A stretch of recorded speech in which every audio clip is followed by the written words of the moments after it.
आइए नजर डालते हैं आज की खास खबरों पर। प्रधानमंत्री नरेंद्र मोदी ने 3 नई वंदे भारत एक्सप्रेस ट्रेनों का उद्घाटन किया है।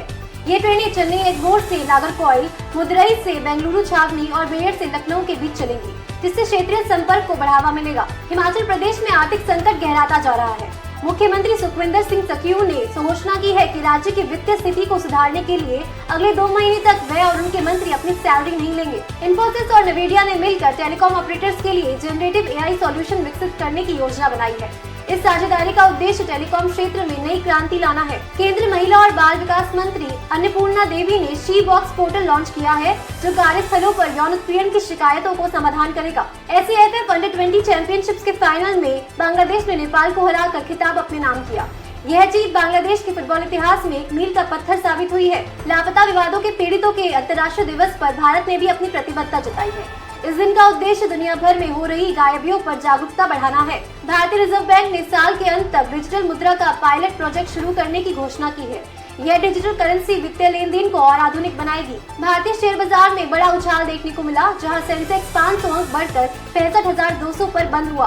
भारत ने अप्रैल-जून 2024 के लिए 7.8% GDP वृद्धि दर्ज की है, जो देश की आर्थिक रिकवरी की दिशा में एक सकारात्मक संकेत है। इस साल के मानसून ने कई राज्यों में फसलों को नुकसान पहुंचाया है, जिससे किसान संकट में है। सरकार राहत उपायों पर विचार कर रही है। इसरो ने अपने गगनयान मिशन के लिए 2025 की लॉन्चिंग की घोषणा की है, जो भारत का पहला मानव अंतरिक्ष मिशन होगा। इंडो-US रक्षा संबंधों को मजबूत करने के लिए सितंबर 2024 में स्टैनफोर्ड यूनिवर्सिटी में इंडस एक्स समिट आयोजित की जाएगी।